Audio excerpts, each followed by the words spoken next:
चलिए सीधे आज के इस चर्चा में उतरते हैं। सच कहिए, आज के इस भागदौड़ और अनिश्चितताओं से भरे दौर में हम सब ने कभी ना कभी अपने भविष्य, अपने रिश्तों और यहाँ तक कि अपनी आस्था को लेकर भी एक अजीब सा संदेह महसूस किया है ना? ये एक ऐसा आम इंसानी अनुभव है जिससे शायद ही कोई बच पाया हो। लेकिन सोचने वाली बात यह है कि क्या ये अनिश्चितता हमेशा बुरी होती है? आज के इस विश्लेषण में हम इसी उलझन की गहराई में जाएंगे और देखेंगे कि कैसे सदियों पुराना ज्ञान आज के हमारे आधुनिक जीवन की गुत्थियों को सुलझाने में मदद कर सकता है। अब सबसे बड़ा सवाल जो सीधे मन में चुभता है, क्या ईश्वर पर शक करना या संदेह करना कोई पाप है? क्या यह स्वाभाविक सी इंसानी कश्मकश सच में कोई नैतिक विफलता है? अक्सर जब हम मुश्किलों में घिरे होते हैं और ऐसे सवाल मन में आते हैं तो हम खुद को ही दोषी मानने लगते हैं। लेकिन दिलचस्प बात यह है कि आज हम जिस स्रोत सामग्री पर बात कर रहे हैं वो इस पूरे नजरिए को ही एकदम से पलट देती है। ये मन से उस भारी अपराध बोध को पूरी तरह हटा देती है। तो चलिए इसके पहले पहलू पर गौर करते हैं, संदेह और अविश्वास के बीच का फासला। ये देखना वाकई बहुत दिलचस्प है कि प्राचीन ग्रंथों ने संदेह और अविश्वास को एक ही तराजू में नहीं तोला है। इनमें बहुत बड़ा फर्क है। एक तरफ है अविश्वास। इब्रानियों 3:12 की माने तो अविश्वास एक जानबूझकर लिया गया फैसला है। मतलब आपने तय कर लिया है कि सच्चाई को सिरे से नकारना है। लेकिन दूसरी तरफ है संदेह। यहां संदेह को विश्वास की कमी नहीं माना गया है, बल्कि ये तो विश्वास करने की उस गहरी चाहत से पैदा हुई एक अंदरूनी जद्दोजहद है। तो असल में ये कोई अविश्वास नहीं है, ये तो आस्था की एक बहुत ही सक्रिय और ईमानदार तलाश है। और जानते हैं, ऐतिहासिक ग्रंथों ने इस तलाश का बड़ा सम्मान किया है। यूहन्ना 20वें अध्याय में प्रेरित थॉमस का वो मशहूर वाक्य याद है? थॉमस ने पुनरुत्थान के ठोस सबूत मांगे थे।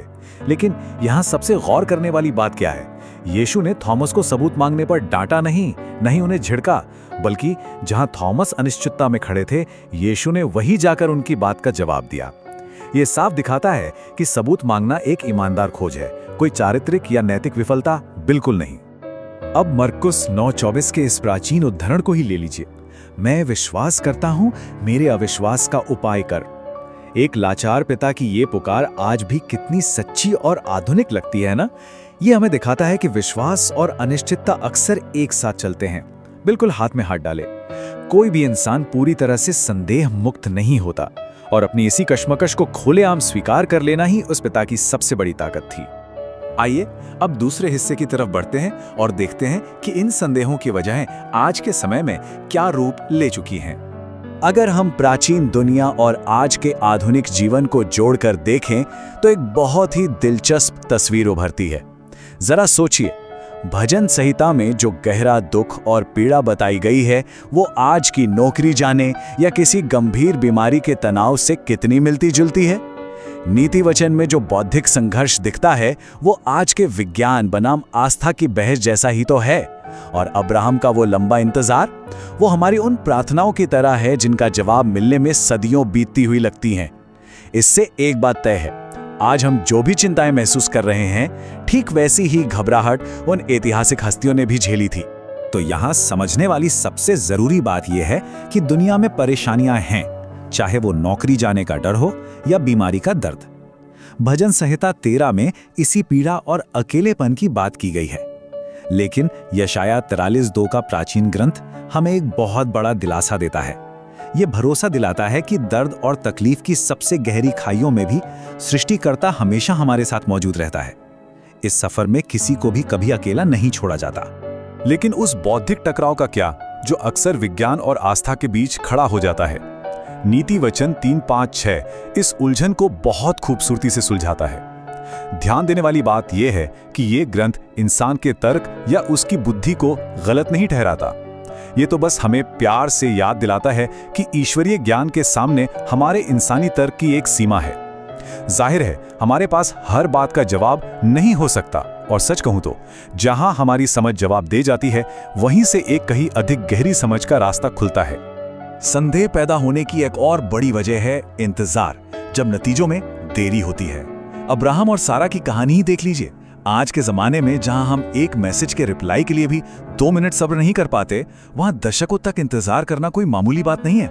रोमियो 4:20-21 हमें बताता है कि इसके लिए असीमित धैर्य चाहिए और एक ऐसी टाइमिंग पर भरोसा करना पड़ता है जो हमारे कंट्रोल में है ही नहीं। ये हमें सिखाता है कि अगर देरी हो रही है तो इसका मतलब ये कतई नहीं है कि जवाब ना है। अब आते हैं इस चर्चा के सबसे व्यवहारिक हिस्से पर। आखिर इस संदेह से निपटा कैसे जाए?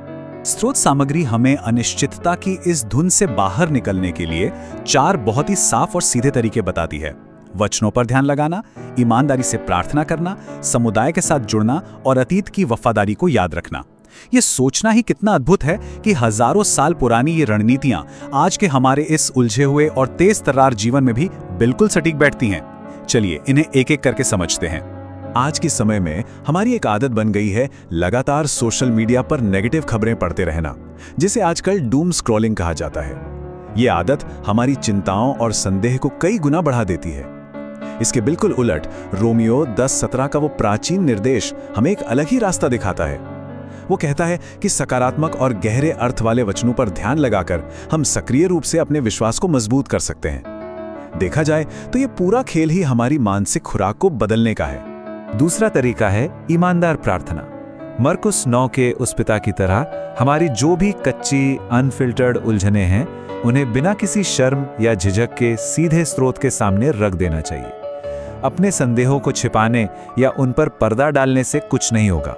उन्हें पूरी ईमानदारी के साथ जाहिर कर देना ही मन की शांति और समाधान की तरफ बढ़ाया गया पहला ठोस कदम है। इसके अलावा एक समुदाय का हिस्सा होना भी बेहद मायने रखता है। आपको याद है जब थॉमस के मन में पहली बार सवाल उठे थे, तब वो बाकी लोगों से अलग, बिल्कुल अकेला था। इब्रानियों 10:25 हमें साफ तौर पर आगाह करता है कि कैसे अकेलापन हमेशा अनिश्चितताओं और नेगेटिव ख्यालों को पनपने का मौका देता है। इसीलिए एक ऐसे सपोर्टिव ग्रुप या समुदाय से जुड़ना बहुत जरूरी है जो हमारे सवालों को सुने और जहां हम खुद को सुरक्षित महसूस कर सकें। और चौथा कदम, यह एक बहुत ही जबरदस्त मनोवैज्ञानिक और आध्यात्मिक रणनीति है, अपने दिमाग को अतीत की जीतों पर टिका देना। बिल्कुल वैसे ही जैसे इजरायलियों ने उस खौफनाक जंगल का सामना करते वक्त लाल समुद्र को पार करने वाले चमत्कार को याद किया था। जब हम उन पलों को याद करते हैं जब अतीत में चीजें सही हुई थीं या हमें कोई अप्रत्याशित मदद मिली थी, तो वो याद आज के संदेहों के तूफान में हमारे लिए एक मजबूत लंगर का काम करती है। और अब अंतिम भाग, विश्वास के लिए एक पुल, यानी संदेह से आस्था तक का सफर। एक बात हमें एकदम साफ समझ लेनी चाहिए, हमारा आखिरी मकसद कोई ऐसी रोबोटिक जिंदगी जीना नहीं है जिसमें कोई सवाल ही ना हो या जो पूरी तरह से त्रुटिहीन हो। इसके बजाय हमारा लक्ष्य एक ऐसी सक्रिय आस्था और ऐसा लचीलापन विकसित करना है जो मन में सवालों का बवंडर होने के बावजूद हमें लगातार आगे बढ़ने की हिम्मत दे। अनिश्चितता का मतलब वही रुक जाना नहीं है, इसका मतलब है कि सच्चाई की तलाश में अपने कदम बढ़ाते रहना। तो अपनी इस चर्चा को हम एक बहुत ही गहरे सवाल के साथ खत्म करते हैं। क्या यह संदेह एक ऐसी दीवार बनकर रह जाएगा जो हमें अलग कर दे, या फिर ये एक ऐसा पुल बनेगा जो हमें और भी गहराई से जोड़ दे? ये पूरी तरह से हम पर ही निर्भर करता है कि हम अपने इन अंदरूनी संघर्षों को किस नजरिए से देखते हैं। अगली बार जब अनिश्चितता हमारे दरवाजे पर दस्तक दे, तो उसे एक रुकावट समझने के बजाय एक ऐसी पगडंडी मानकर चलें जो हमें एक कहीं अधिक गहरी समझ की ओर ले जा रही है। इस विश्लेषण में साथ बने रहने के लिए आपका बहुत बहुत धन्यवाद।